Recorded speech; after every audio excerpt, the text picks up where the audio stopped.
Selamat siang, perkenalkan nama saya Edil Burgasanul, NIM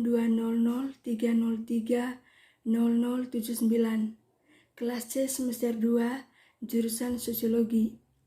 Baik, pada kesempatan ini saya akan mempresentasikan hasil review buku saya yang ketujuh mata kuliah teori sosiologi klasik. Di sini saya akan bahas tentang sosiologi dan ilmu sosial, karya Kenneth Thompson. Bab 1. Sosiologi sifatnya dan programnya. Sosiologi dan ilmu sosial. Keyakinan politik, hukum moral, dan lembaga ekonomi. Dengan kata lain, semuanya merupakan peradaban, tidak akan ada jika tidak ada masyarakat. Akibatnya peradaban mengandaikan kerjasama tidak hanya di antara semua anggota masyarakat tunggal, tetapi juga di antara semua masyarakat yang berinteraksi satu sama lain. Selain itu, hanya memungkinkan jika hasil yang diperoleh oleh satu generasi ditransumsikan generasi berikut, sedemikian rupa sehingga mereka dapat ditambahkan ke hasil yang lebih terakhir akan diperolehnya. Sosiologi dapat dibentuk secara progresif oleh mendekati pertanyaan satu demi satu, tetapi gagasan itu subur dan berumur panjang pendiri positivisme. Sosiologi kini telah meninggalkan era heroik, prinsip-prinsip yang menjadi landasannya dan yang pada awalnya diproklamasikan dengan sangat filosofis dan cara dialektis, kini telah menerima konfirmasi faktual. Yang berikut, divisi sosiologi sosial individu ilmu pengetahuan. Sosiologi adalah ilmu yang mencakup keragaman pertanyaan dan akibatnya beragam ilmu individu.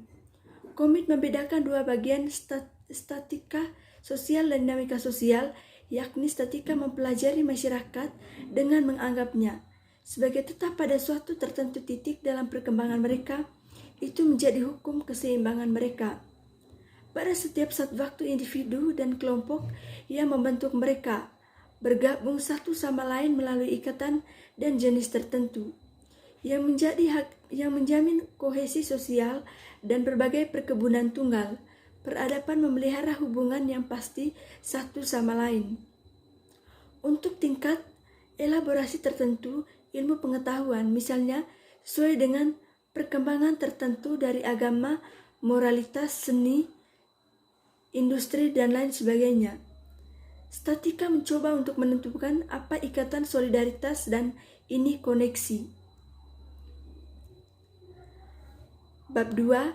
Divisi perburuan kejahatan dan hukuman. Pembagian ketenaga kerjaan dalam masyarakat. Solidaritas sosial adalah fenomena moral sepenuhnya yang dengan sendirinya tidak cocok untuk pengamatan yang tepat atau bahkan untuk pengukuran.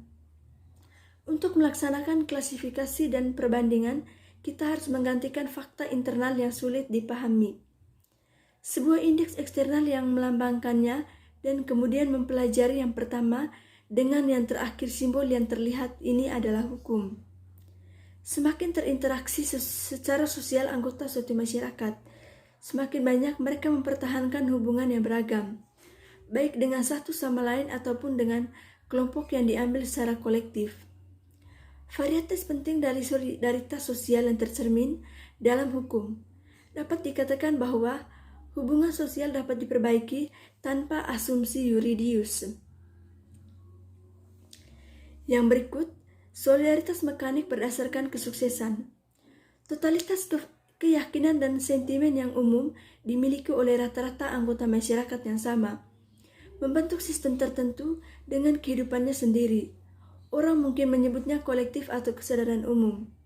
Kesadaran yang terwujud hanya melalui individu. Ini adalah kehidupan psikologis masyarakat yang memiliki sifat, kondisi keberadaannya sendiri dengan cara perkembangan, seperti yang dilakukan individu tetapi dengan cara yang berbeda.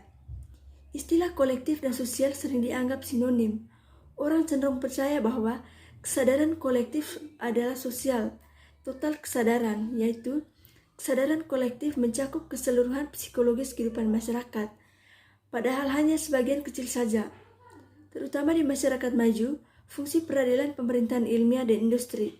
Singkatnya, semua spesialisasi fungsi adalah urutan psikologis karena terdiri dari sistem representasi dan tindakan.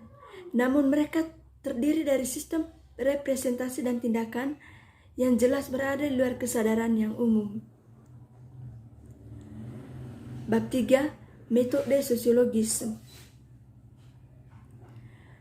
Aturan metode sosiologis. Negara kolektif, kesadaran memiliki sifat yang berbeda dari kesadaran individu. Mereka adalah representasi dari jenis lain. Mentalitas kelompok bukanlah mentalitas kelompok individu yang memiliki hukuman yang tersendiri. Yang berikut apa itu fakta sosial? Fakta sosial adalah norma untuk suatu ide tipe sosial tertentu, dipertimbangkan pada fase tertentu darinya perkembangan. Ketika terjadi dalam masyarakat, rata-rata spesies itu pada saat yang sesuai fase evaluasinya. Yang berikut aturan pengamatan fakta sosial. Aturan pertama dan fundamental adalah pertimbangan fakta sosial sebagai benda dasar pertama fisika dan kimia yang diketahui. Manusia sudah memiliki pemahaman tentang fenomena fisika dan kimia yang terjadi melampaui persepsi murni. Bab 4. Bunuh diri. Bunuh diri merupakan usaha seorang untuk menyakitkan dirinya sendiri dengan tujuan untuk meniadakan atau menghilangkan nyawanya sendiri. Hal ini biasanya atas dasar motivasi-motivasi tertentu seperti menyelesaikan permasalahan yang dihadapi untuk studi khusus dan banyak subjek yang berbeda, bahwa kesempatan untuk belajar selama pengajaran karena tampaknya berpengaruh bagi manusia. Metode sosiologis yang kita dipraktikkan seluruhnya didasarkan pada prinsip fundamental bahwa fakta sosial harus dipelajari sebagai benda, yaitu sebagai realitas di luar individu. Tidak ada ajaran yang lebih ditantang dan tidak ada yang lebih mendasar. Bab 5. Agama dan pengetahuan. Filsafat dan sains lahir dari agama. Itu karena agama dimulai dengan menggantikan ilmu dan filsafat. Tetapi lebih jarang perhatiannya bahwa agama tidak membatasi dirinya untuk memperkaya kecerdasan manusia. Terbentuknya sebelumnya dan dengan sejumlah ide, itu adalah tentang memberikan kontribusi untuk membentuk intelek diri. Laki-laki berhutang pada yang hanya sebagian besar dari substansi pengetahuan mereka, tetapi juga bagian bentuk di mana pengetahuan ini telah dielaborasi. Di akar dari semua penilaian, ada jumlah penting yang mendominasi seluruh kehidupan intelektual. Itulah yang disebut dengan para filsuf sejak Aristoteles kategori pemahaman, gagasan waktu, ruang, kelas, jumlah, penyebab, dan substansi. Bab 6. Politik, etika profesional. Setiap warga negara saat ini wajib terikat pada komune atau paroki. Hal yang lebih penting adalah mengetahui tempat masing-masing dan bagian dari majikan dan diperkerjakan akan berada dalam struktur korporasi. Bagi saya telah jelas bahwa keduanya harus diwakili dalam badan pengaturan yang bertanggung jawab untuk mengawasi urusan umum dan kesejahteraan asosiasi.